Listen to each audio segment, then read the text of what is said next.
তোমাদের বাংলা প্রশ্ন, তাই না? তো এত কিছু পড়ার সময় নেই, যেহেতু সময় হয়ে গেছে। বৈঠককে সামনে রেখে এখানে একটা বৈঠকের কথা বলছে, সেখানে জোড়ায় আলোচনা করে কাজ করতে এই যে 1 এবং 2 নাম্বার অ্যান্সার করতে হবে।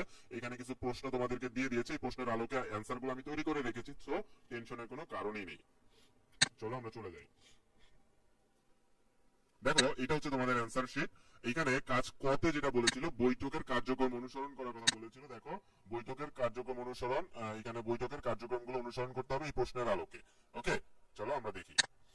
দেখো, 1 নম্বরে বিদ্যালয়ের বিভিন্ন প্রয়োজন বা সমস্যা চিহ্নিত করা। আমরা বিদ্যালয়ের বিভিন্ন সমস্যা বা যেগুলো চিহ্নিত করব, সমস্যা বা প্রয়োজনগুলো যদি আমরা দেখি, 1 নম্বরে শ্রেণীকক্ষের সংকট, পর্যাপ্ত পাঠ্যপুস্তক ও শিক্ষা উপকরণের অভাব, বিদ্যালয়ে পর্যাপ্ত পানির ব্যবস্থা নেই, তারপরে নিরাপদ স্যানিটেশন ব্যবস্থা, বিদ্যালয়ের পরিবেশ পরিষ্কার রাখা, লাইব্রেরি উন্নতি।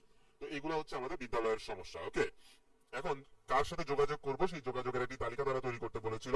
দেখো, এটার যদি আমরা একটু আন্ডারলাইন করে দিই, তাহলে তোমরা হয়তো ভালো বুঝবা।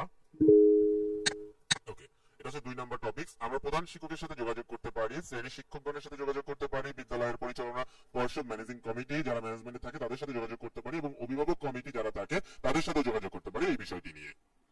এবং স্থানীয় প্রশাসনের সাথে আমরা যোগাযোগ করতে পারি, এলাকার মেম্বার, চেয়ারম্যান বা গণ্যমান্য ব্যক্তিদের সাথে, এবং সহপাঠীরা মিলে আমরা এটা একটা যোগাযোগ করতে পারি, তাদের সাথে আলোচনা করতে পারি কি করা যায়। এরপরে দেখো, যোগাযোগের মাধ্যম বা উপকরণ কিন্তু এখানে বলেছে। এই যে আমি যদি প্রশ্নে দেখাই, এই যে যোগাযোগের মাধ্যম ও উপকরণ কি হতে পারে সেগুলো। তো চলো আমরা দেখে আসি এগুলো।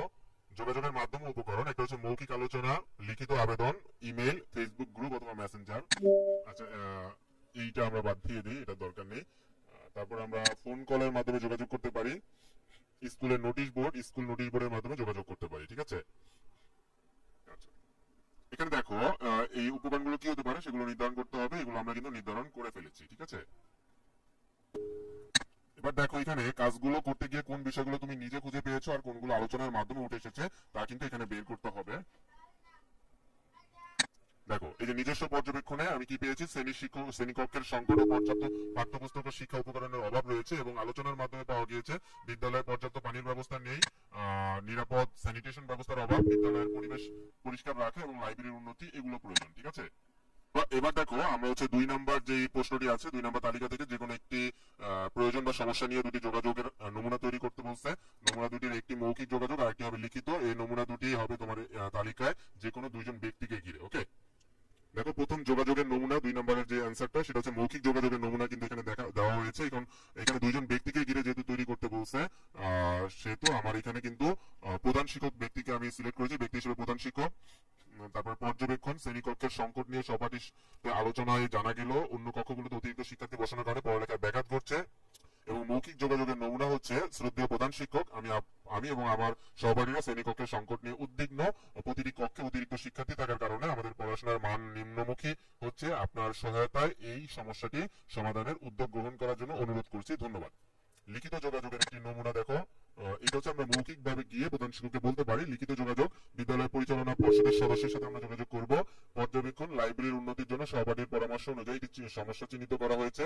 লিখিত ও যোগাযোগের নমুনা দেখো, নমুনাটি হচ্ছে এরকম। লিখিত যোগাযোগের নমুনা, প্রিয় সদস্য, শিরোনাম হচ্ছে বিদ্যালয় লাইব্রেরি উন্নয়নের জন্য আবেদন। জনাব, আমরা বিদ্যালয়ের শিক্ষার্থীরা বিশ্বাস করি যে একটি উন্নত লাইব্রেরি আমাদের শিক্ষার মান উন্নত করতে সহায়ক হবে। বর্তমানে লাইব্রেরিতে পর্যাপ্ত বইয়ের অভাব এবং বসার স্থান কম থাকার কারণে আমরা প্রয়োজনীয় সেবা পাচ্ছি না।